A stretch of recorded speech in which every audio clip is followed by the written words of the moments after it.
Hello girls, आज हम पढ़ेंगे हमारी poem don't call me Indo Anglican. ठीक है, जैसा कि प्रीवियस क्लास में हमने पढ़ा था, सैयद अमानुद्दीन जो है उनके हमने इंट्रोडक्शन पढ़ा और हमने पोएम के बारे में पढ़ा था। ठीक है, आज हम हमारी पोएम का एक्सप्लेनेशन पढ़ रहे हैं। आपको मैं पास से दिखा रही हूँ। ओके, तो आपके पास बुक होगी, बुक में आपके पास पोएम होगी, एक्सप्लेनेशन हम उसका आज एक्सप्लेनेशन करेंगे। ठीक है, तो जैसा कि मैंने बताया था आपको, सैयद अमानुद्दीन जो है वो अपने आप को इंडो एंग्लिकन मीन्स होता है, इंडो मीन्स होता है भारतीय और एंग्लिकन मीन्स होता है इंग्लिश, दोनों को मिला के बनाया जो पोएट लिखते हैं, भारतीय होते हुए जो इंग्लिश में पोएम लिखते हैं उनको इंडो एंग्लिकन पोएट कहा जाता है। तो इस पोएम में वो ये कहना चाह रहे हैं कि don't call me Indo Anglican, मुझे आप लोग इंडो एंग्लिकन पोएट मत कहो। उनको इस बात से क्या है, नफरत है, चिढ़ है। ठीक है, अब हम पढ़ रहे हैं, हमारी पोएम स्टार्ट कर रहे हैं।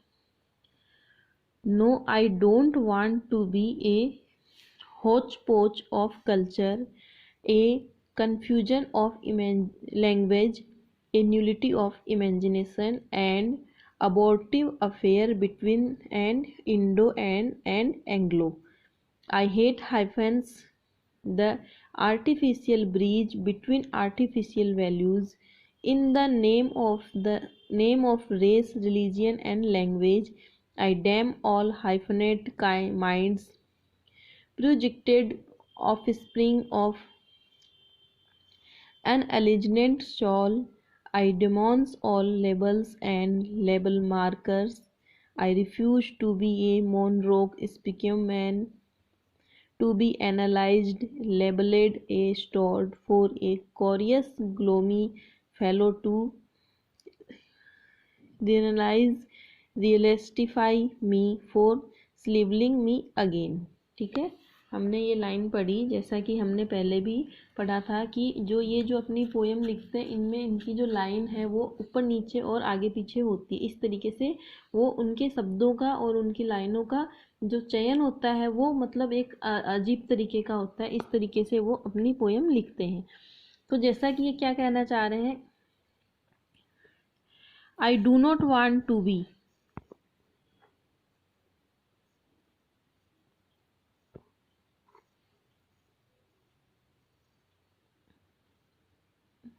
ओके। आपको दिखाई दे रहा है अब ठीक से? थोड़ा सा मैंने जूम करके इसको आपके सामने क्लियर दिखा रही हूँ मैं। ठीक है, I do not want to be hotch potch of culture. Culture जो होता है अपना जो मतलब कल्चर, जिस परिवेश में हम रहते हैं या फिर जो हमारा परिवेश होता है उसको हम कल्चर कहते हैं। तो ये क्या कहना चाह रहे हैं, I do not want to be hotch potch of culture. Hotch potch means मिला जुला हुआ, जैसे हम कई बार बोलते हैं ना कि हॉच पॉच हो गया है, पूरा मिक्सअप हो गया है। तो वो क्या कहना चाह रहे हैं कि उनको बिल्कुल भी इस तरीके का कल्चर का मिला जुला होना उनको बिल्कुल भी पसंद नहीं है। एक तरीके से जैसे भारतीय, इंडियन और इंग्लिश दोनों को मिला दिया गया है, इसलिए यहाँ पे उन्होंने हौच पोच का वर्ड यूज में लिया है। हौच पोच, कल्चर का जो हौच पोच हो गया है वो उनको बिल्कुल भी पसंद नहीं है। एक कन्फ्यूजन ऑफ लैंग्वेज, और लैंग्वेज की जो कन्फ्यूजन है मीन्स कन्फ्यूजन पैदा करती है, जो लैंग्वेज पढ़ने में कन्फ्यूजन पैदा हो रही है, जैसे कि जिसमें हिंदी के वर्ड आ जाते हैं, जैसे कोई कबीर दास, कालिदास, इस तरीके के, और उसी में इंग्लिश के वर्ड आ जाते हैं। तो वो ये कहना चाह रहे हैं कि उनको इस तरीके का लैंग्वेज का कन्फ्यूजन जो है वो बिल्कुल भी पसंद नहीं है। ए न्यूलिटी ऑफ इमेजिनेशन, न्यूलिटी मीन्स होता है कमी, किस चीज़ की कमी, इमेजिनेशन मीन्स जो कल्पनाएं, जो हम जो सोचते हैं, हमारी जो सोच होती है, इमेजिन जो करते हैं, उसकी कमी जो है उस चीज़ में उसकी कमी दिखाई देती है। तो इस तरीके की चीज़ उनको I don't want to be, वो नहीं चाहते हैं, वो इस तरीके का होच पोच मिला जुला हुआ और लैंग्वेज का कन्फ्यूजन जो है, इस तरीके के लैंग्वेज वो और इस तरीके की कल्चर और इस तरीके की इमेजिनेशन जो है वो नहीं चाहते हैं। आगे हम पढ़ रहे हैं, an abortive affair between an Indo and Anglo. Indo means भारतीय, Anglo means English.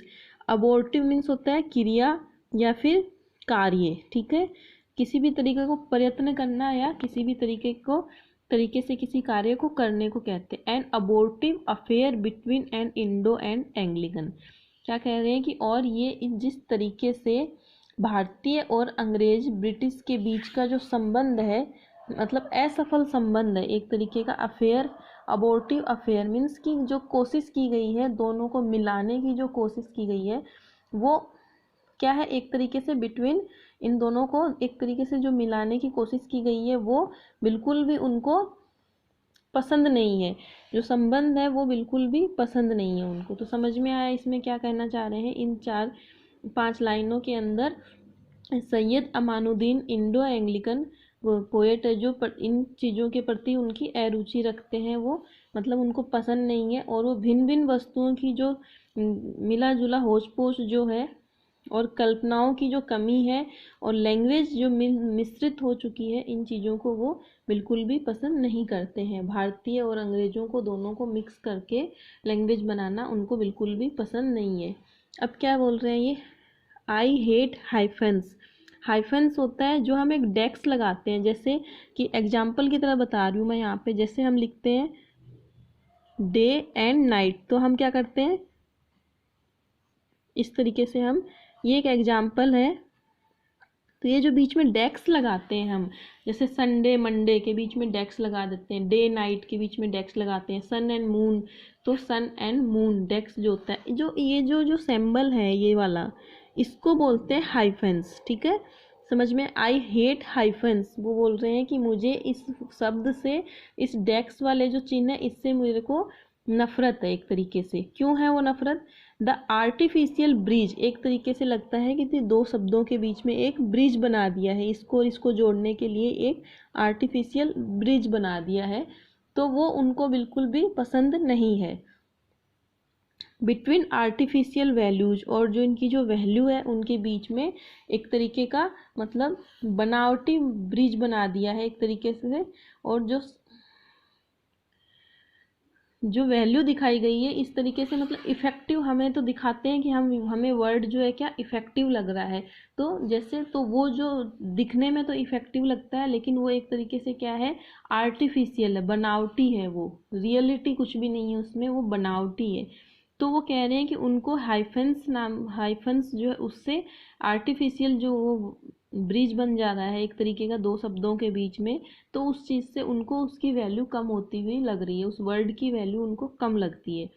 In the name of race, religion and language, I damn all hyphenate minds. Hyphenate minds उन लोगों के लिए यूज में लिया गया है जो ऐसी लैंग्वेज लिखते टाइम पे ऐसे बीच में डेक्स लगा के मतलब अपनी लैंग्वेज को इफेक्टिव बनाना चाहते हैं। तो यहाँ पे पोएट कह रहे हैं कि मुझे ऐसे लोगों से नफरत है, ऐसे दिमाग वाले लोगों से मेरे को नफरत है, हेट है उनको, उन चीज़ों से बिल्कुल भी पसंद नहीं है उनको।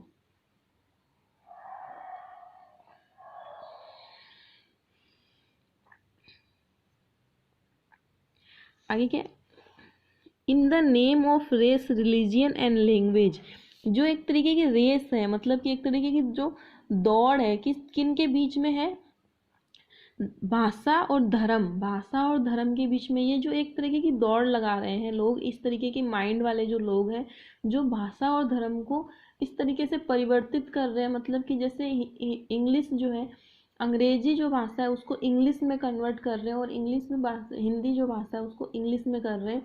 तो अंग्रेज हिंदुओं के साथ मिल रहे हैं और हिंदू अंग्रेजों के साथ मिल रहे हैं। तो एक तरीके से यहाँ पे बताया गया है कि धर्म और लैंग्वेज जो दोनों आपस में मिश्रित हो रही है, किन की वजह से, हाइफनेटेड माइंड्स, इस ऐसे लोगों की वजह से ये जो दोनों धर्म और भाषाएं आपस में मिश्रित हो रही है वो उनको क्या है, बिल्कुल भी हेट है, नहीं पसंद। हेट मीन्स होता है नापसंद,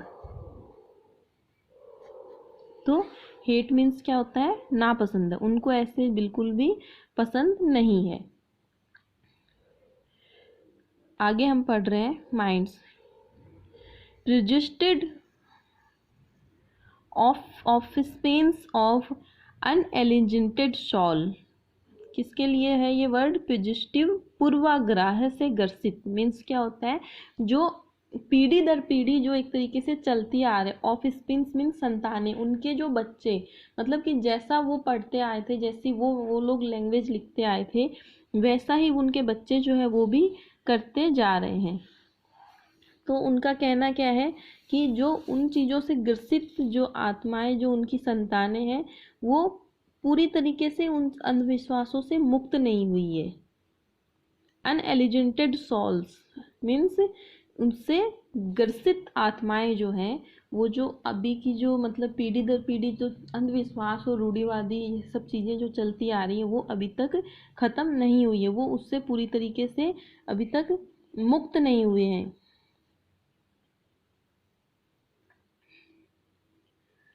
It dons all labels and label marks. Dons means होता है निंदा करना, dons मीन्स होता है तीव्र निंदा करना। I dons बोल रहे हैं कि मैं उन all labels and label markers, मैं उन सभी लेबल और लेबल बनाने वालों की भर्त्सना करता हूँ, निंदा करता हूँ। लेबल मीन्स कौन से लेबल हो गए, जो पीढ़ी दर पीढ़ी एक चीज तरीके से थोपे जा रहे हैं, स्टाम्प लगा दिया जा रहा है, और जो लगाने वाले मीन्स जैसे कि पुरानी कोई जो प्रथा चलती आ रही है, उसको हमारी जो पीढ़ियाँ उसको एक पीढ़ी से दूसरी पीढ़ी में ट्रांसफ़र करती जा रही है। तो एक मीन्स ये हो गया कि स्टाम्प लगाया जा रहा है उस चीज़ को, तो वो जो एक तरीके का लेबल चिपका दिया जा रहा है कि ये काम ऐसे हो रहा था तो ये काम आगे भी ऐसे होगा, और जो कर रहे हैं उन लोगों से वो क्या करते हैं, निंदा करते हैं, उनको वो बिल्कुल भी पसंद नहीं करते हैं।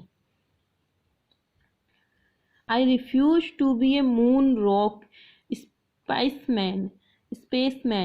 क्या कहना चाह रहे हैं वो, कि मैं अपने आप को चंद्रमा की चट्टान का नमूना समझे जाने को भी पसंद नहीं करता। आई रिफ्यूज मीन्स कि मैं उनको रिफ्यूज करता हूँ। टू बी ए मोन रॉक स्पेसमैन, जिस तरीके से चंद्रमा से, चांद से उन्होंने अपनी तुलना करी है, चांद से जिस तरीके से कोई पत्थर लेके आया गया है और उसका बार बार विश्लेषण किया जाता है, to be analyzed, labeled and stored for a curious gloomy follow to realize, realistify my by the sabling me again। तो क्या है, जैसा कि मैंने कल वाली उसमें पोएम, इसके इंट्रोडक्शन में भी मैंने बताया था कि पोएट अपने आप को चांद से लाए हुए एक पत्थर की तरह मानते हैं, कि जैसे उस पत्थर को जैसे बहुत ही कीमती है, बहुत ही वो मतलब कि जैसे कोई डायमंड हो, इस तरीके का पत्थर माना गया है कि बहुत कीमती पत्थर, तो उसको बार बार हम उसका निरीक्षण करते हैं और उसको फिर अलमारी के अंदर हम रख देते हैं। तो वो कहना क्या चाह रहे हैं कि वो इस तरीके से अपने आप को जैसे उनके ऊपर भी एक लेबल लगा दिया जाता है, और वह किसी अन्य उत्सुक या दुखी व्यक्ति के लिए पुनः एक बार विश्लेषण करने तथा उसका वर्गीकरण करने के पश्चात उसे अलमारी की सेल्फ में रख दिया जाता है। जिस तरीके से वो बता रहे हैं कि उनको इस चीज़ से भी क्या है, नफरत है। तो आप लोगों को ये समझ में आई यहाँ तक पोएम। इसकी व्याख्या जो है आप उसको अच्छे से पढ़ लेना, हिंदी में जो आपकी इसकी व्याख्या दी हुई है, ताकि आपको और अच्छे से समझ में आ जाए। अब क्या बोल रहे हैं,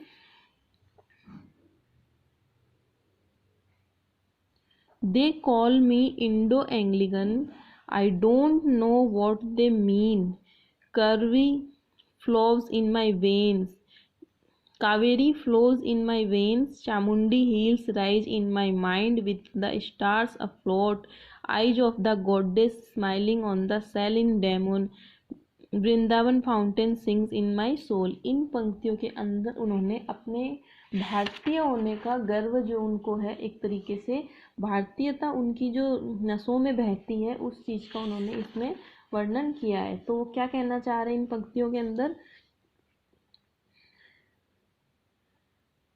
अपने जीवन के बारे में वो कहना चाह रहे हैं। They call me Indo Anglican, मतलब कि वो लोग मुझे अर्ध भारतीय मीन्स कि भारतीय और अंग्रेजी जो होते हैं वो हमें इस नाम से पुकारते हैं, परंतु वह ये नहीं जानते, but I don't know what they mean, मतलब कि वो मुझे इंडो एंग्लिकन कह के तो बुलाते हैं, लेकिन वो ये नहीं जानते कि इसका इससे अर्थ क्या है, उनका इससे अर्थ क्या है। मीन्स कि इंडो एंग्लिकन मीन्स उनका इससे अर्थ क्या है। अब क्या बोल रहे, Kaveri flows in my veins, Kaveri नदी जो है दक्षिण भारत में रहने वाले लोग, वो रहने वाले, और कावेरी नदी का जल जो है वो क्या कह रहे हैं कि कावेरी नदी के जो जल है वो उनकी धमनियों में, उनकी नसों में बहती है। और वो कह रहे हैं कि उनका जो Chamundi hills rise in my mind, और वो क्या कह रहे हैं कि उनके मस्तिष्क के अंदर दक्षिण भारत की जो चामुंडी जो पहाड़ियाँ हैं, चामुंडी की जो पहाड़ियाँ हैं वो उनके मस्तिष्क के अंदर हमेशा, दिमाग में उनके हमेशा रहती है। आइज ऑफ गॉडेज, कौन सी, दुर्गा देवी की चमकीले आंखें जो स्माइलिंग ऐसे लगती हैं जैसे वो स्माइल देती हुई आंखें हैं। और सेलिन डेमोन, जिन्होंने राक्षस का, किसका वध किया था, महिषासुर नाम के राक्षस का वध करके जैसे वो मुस्कुरा रही हो, ऐसा लग रहा है कि चामुंडा देवी, दुर्गा देवी राक्षस का वध करके मतलब स्माइल दे रही है, उनकी आंखों में ऐसा दिखाई देता है। Vrindavan fountain sing in my soul, और वृंदावन के जो वन है, उनके जो रंगीन फव्वारे वो उसकी आत्मा को संगीत से भर देते हैं। ठीक है, अब समझ में आया आपको यहाँ तक कि ऊपर की लाइनों के अंदर उन्होंने निंदा करी है कि मुझे, मतलब इस तरीके का जो लेबल लगाया गया है इंडो एंग्लिकन, इस तरीके का जो मेरे को कहा गया है वो उनको बिल्कुल भी पसंद नहीं है। और इस स्टेंजा में उन्होंने कावेरी नदी का, चामुंडी देवी का, वृंदावन का और दुर्गा देवी का वर्णन किया है कि किस तरीके से ये चीज़ें उनकी आत्मा में समाहित है। But I am not tie down to my childhood scenes, अब क्या कह रहे हैं, फिर भी कभी अपने बचपन के दृश्य से बंधकर सीमित नहीं है। क्या कहना चाह रहे हैं कि फिर भी मैं अपने बचपन से बंधा हुआ नहीं हूँ, मतलब कि मेरे अंदर अभी बचपना नहीं है, मैं अब बड़ा हो चुका हूँ, मैं अब समझने लग गया हूँ। उनका कहने का मतलब ये है कि मैं भी बचपने में नहीं हूँ, मेरे को सब चीज़ें अब समझ में आने लग गई है। I have lead language by there years, क्या कहना चाह रहे हैं, मैंने उस, कहना ये चाह रहे हैं कि मैं अब सीमित, मतलब उन चीज़ों से निकल चुका हूँ और मैंने भाषाओं के ऊपर अधिकार पा लिया है, मतलब कि मैं लैंग्वेजों को अब समझने लगा हूँ। और I have twist creed of force the truth out, और इस तरीके से मैंने जो विश्वास और जो क्या है विभिन्न तरीके की जो रायें दी गई हैं उन सभी को मोड़ लिया है और सत्य की मैंने खोज कर ली है। इस तरीके से वो क्या कहना चाह रहे हैं कि मैं, मेरे अंदर अब बचपना नहीं रहा है, वो अब हकीकत समझने लग गए हैं कि रियलिटी क्या है। वो ये कहते हैं कि उनको इन चीज़ों से कोई फ़र्क नहीं पड़ता, उनको पता है कि वो एक भारतीय हैं और उनकी आत्मा में भारतीयता का ही ब्लड दौड़ रहा है।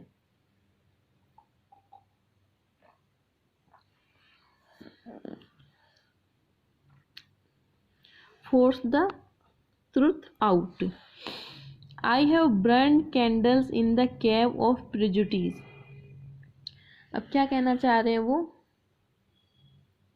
वो ये कहना चाह रहे हैं कि जो कैंडल्स हैं, कर्व्स मीन्स जो गुफाएं हैं, जो पुरानी रूढ़िवादी जो चलती आ रही हैं, रीतियां जो चलती आ रही, उनकी जो एक तरीके की गुफाएं बनी हुई, उसके अंदर उन्होंने मोमबत्ती का दिया जला के, मीन्स की मोमबत्ती की रोशनी उन्होंने फैला दी है, उसके अंदर रोशनी फैला के उन्होंने उन चीज़ों के ऊपर अधिकार पा लिया है। मतलब अपनी बुद्धि को उन्होंने इतनी इतनी प्रबल बना ली कि उनको ऐसा लगता है कि अब इन चीज़ों का उनके ऊपर कोई फर्क नहीं पड़ता। I have search in the ocean of being, I have flow across the universe on the wings to my thoughts. और इस तरीके से वो कह रहे हैं कि अपने अस्तित्व को उन्होंने महासागर की लहरों की तरह स्वतंत्र बना लिया है और उनका विचार जो है वो मुक्त है, क्योंकि उन्होंने अपने विचार के पंखों से विश्व को पार कर लिया है। मीन्स कि उनकी सोच इतनी ब्रॉड हो गई है, उनकी सोचने समझने की क्षमता इतनी ज़्यादा हो गई है कि उनको अब इन सब चीज़ों से, ये जो ऊपर की जो बातें, इन सब चीज़ों से उनको कोई फ़र्क नहीं पड़ता,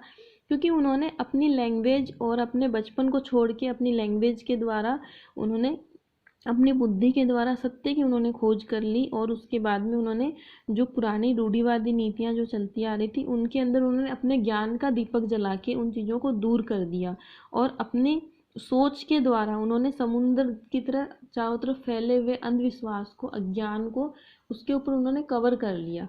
ठीक है, यहाँ तक समझ में आया। आगे आपकी ये है, दे कॉल मी इंडो एंग्लिकन। कवि कहते हैं यहाँ पे फिर से कि वो मुझे इंडो एंग्लिकन कहते हैं, कहकर पुकारते हैं, लेकिन दे मिस्टेकन मिसफॉर्म्ड फ्लोक, लेकिन क्या है, वे उनको बाहरी संसार से अलग कर देते हैं। इस तरीके से वो ऐसे सोचते हैं कि वो उसको क्या बना रहे हैं, अपंग बना रहे हैं, और उनको मतलब कि उनके कहने का मतलब है कि जो लोग उनको इंडो एंग्लिकन बुलाते हैं तो उनको ऐसा लगता है कि वो उनको उन चीज़ों से, मतलब भारतीय लोगों से अलग कर रहे हैं। And class me with a small group of writers कॉलेस्ट्रिंग मी। तो वो क्या कहना चाह रहे हैं, एंड क्लास मी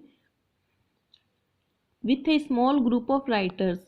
वो क्या कहना चाह रहे हैं कि जो मतलब कि वह अधिक पसंद करेगा कि वह उन लोगों से अलग रहे, जो एक वो छोटा ग्रुप बन चुका है, जो जिन लोगों की सोच उनके लिए ऐसी बन चुकी है, उनसे अलग होके वो क्या सोचेंगे कि कॉलेस्ट्रिंग मी क्रिपलिंग मी, जो मीन्स कि क्रिपलिंग मीन्स होता है अपंग बनाना। तो वो कहना चाह रहे हैं कि जिन लोगों की सोच उनके बारे में ऐसी है वो उन लोगों से अलग होना चाहते हैं, वो उस पार्ट को अपनी लाइफ से या अपने जैसे बॉडी का कोई पार्ट हम काट के अलग कर देते हैं। इस तरीके से वो स्मॉल ग्रुप ऑफ राइटर्स जो हैं, जो इस तरीके के जो लोग हैं जो उनको इंडो एंग्लिकन बुलाते हैं, उनको वो अपनी लाइफ से काट के अलग कर देना चाहते हैं। और वो क्या चाहते हैं, I would rather roam with Kalidas and Kabir. वो क्या चाहते हैं कि वो ज़्यादा पसंद इन लोगों के साथ रहने से ज़्यादा वो पसंद करेंगे किसके साथ रहना, कालिदास और कबीरदास जी के साथ में वो रहना ज़्यादा पसंद करेंगे। किन किन का नाम उन्होंने यहाँ पे लिया है, कालिदास, कबीर, दांते एंड खयाम, गालिब। ठीक है, तो किन के साथ वो रहना पसंद करेंगे, कालिदास, कबीर, दांते, खयाम एंड गालिब। इन लोगों के साथ वो रहना ज़्यादा, इनके समूह में रखा जाए। वो चाहते हैं कि उनको इन लोगों के समूह में रखा जाए। ठीक है, और go on a spiritual journey with दांते। वो चाहते हैं कि दांते के साथ एक स्पिरिचुअल जर्नी जो होती है अपनी, जो एक जन्म से मृत्यु तक की जो एक जर्नी होती है, कहते हैं मरने के बाद स्वर्ग में जाते हैं, नरक में जाते हैं, जो अलग अलग तरह की कथाएं बनी हुई है लोगों के दिमाग में, जो चीज़ें बनी हुई हैं, वो चाहते हैं कि मैं तब तक भी मैं उनके साथ रहूं।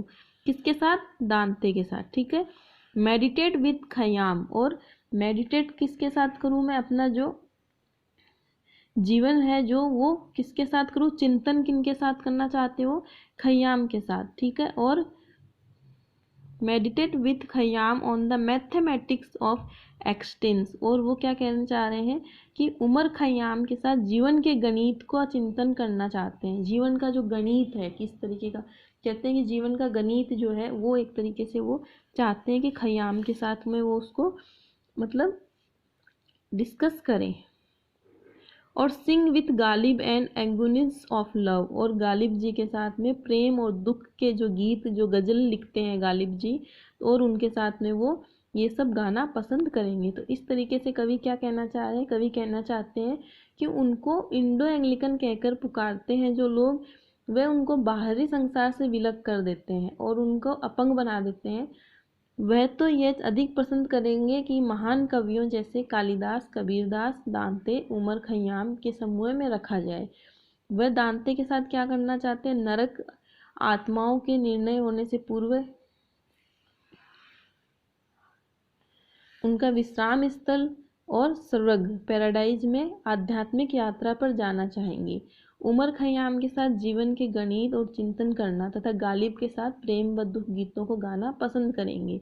वह लीपो के आगे क्या है, और drawn with Li Po kissing the moon reflecting on the river. और लीपो के साथ वो नदी से चंद्रमा का प्रतिबिंब को चूमता हुआ, जो जब नदी के अंदर जब चंद्रमा की छाया पड़ती है, मतलब उसकी तस्वीर जब नदी के अंदर दिखती है, तो ऐसा लगता है जैसे नदी और चंद्रमा एक दूसरे को किस कर रहे हैं।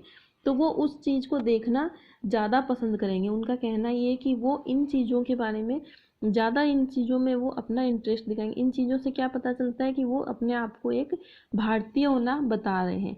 जैसा कि आगे, इसके आगे स्टेंजा में उन्होंने नदी, कावेरी नदी और दुर्गा माता, चामुंडा देवी, इन चीज़ों का वर्णन किया है। इनसे उनको पता, हमें पता लग रहा है कि उनकी जो आत्मा है वो किस तरह की है। उनकी आत्मा के अंदर भारतीयता जुड़ी हुई है। वो अपने आप को भारतीय होना ज़्यादा पसंद करते हैं, ना कि इंडो एंग्लिकन कहलाना पसंद करते हैं। They call me Indo Anglican. फिर से वो कह रहे हैं कि, कवि कहते हैं कि यद्यपि वह, उनको लोग इंडो एंग्लिकन कहते हैं क्योंकि इट्स ट्रू, ये सच है कि आई राइट इन इंग्लिश, मैं इंग्लिश में लिखता हूँ, dream in the language of Shakespeare and kids, और मेरे जो सपने हैं वो भी मैं अंग्रेजी में ही देखता हूँ। शेक्सपियर तथा किड्स की भाषा में सपने देखते हैं। तथापि वह एंग्लो नहीं है, एंग्लो नहीं है। But I am not an Anglo my friend, लेकिन मैं फिर भी अंग्रेज नहीं हूँ। कह रहे हैं कि हो सकता है कि मैं इंग्लिश में लिखता हूँ, मैं सोचता इंग्लिश में हूँ, मेरी जो सपने हैं वो इंग्लिश में देखता हूँ शेक्सपियर और किड्स की तरह, but I am not Anglo, लेकिन मैं अंग्रेज नहीं हूँ। My friend I am a poet. वो क्या कहना चाह रहे हैं कि मेरे मित्र, मैं सिर्फ एक क्या हूँ, कवि हूँ, मैं सिर्फ एक कवि हूँ।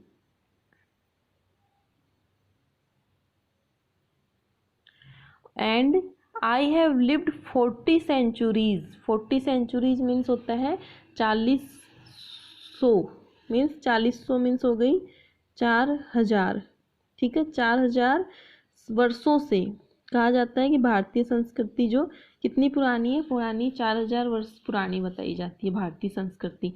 तो वो भी यही कहना चाह रहे हैं कि वह भिन्न भिन्न नामों से रहे हैं। I have lived 40 century under the various name,